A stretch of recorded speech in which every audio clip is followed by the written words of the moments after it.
Il est évident que ce parc naturel Scarpesco est aujourd'hui pour nous un élément positif, attractif, dynamisant, qu'il nous faut absolument prendre en compte aujourd'hui sur le territoire de Valenciennes Métropole.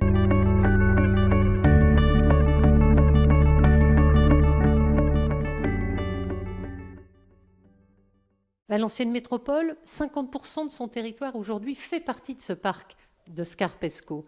Alors, eh bien, cette charte, elle nous permet de nous rappeler quels sont les enjeux que nous devons partager, les priorités stratégiques à porter en matière de plan climat, de préservation des espaces dans le cadre de nos politiques urbaines, mais aussi la valorisation de notre patrimoine historique, de nos petites communes rurales qui sont bourrés d'atouts, bourrés d'éléments d'attractivité, mais qui ont besoin d'être accompagnés dans leur développement, dans la valorisation de leur potentiel pour le tourisme vert, par exemple.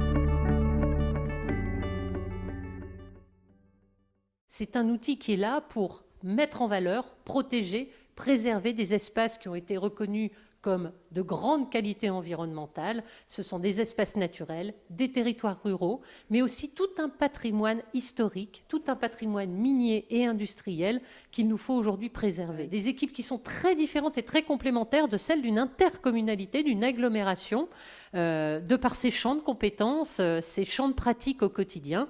Et c'est vrai que la valorisation patrimoniale, la valorisation touristique, la grande qualité du travail qui est fait sur la préservation des espaces naturels, il faut que nous sachions les optimiser. Nous travaillons avec M. Charton, le président de votre syndicat mixte, à la préparation d'une convention de partenariat entre Valenciennes Métropole et le parc pour justement traduire en actions concrètes tous ces enjeux que nous devons partager et sur lesquels nos compétences économiques pourront utilement, par exemple, se croiser avec les compétences, par exemple, sur la valorisation de filières développement durable.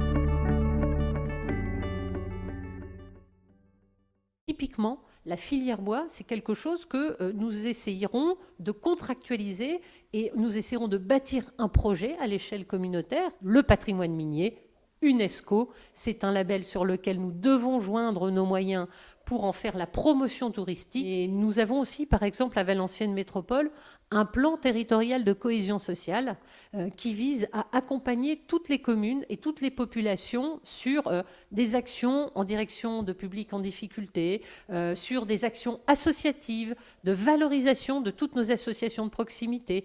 Et dans le cadre de ce projet de cohésion sociale, nous pouvons tout à fait envisager d'avoir des actions et des partenariats communs sur la participation des habitants, sur des fonds d'initiatives locaux. Voilà de nombreuses actions sur lesquelles nos connaissances, nos compétences mutuelles pourront bien sûr nous nourrir au bénéfice des habitants de ce parc et bien sûr au bénéfice d'une meilleure visibilité de nos communes et des atouts que représente notre parc Scarpesco.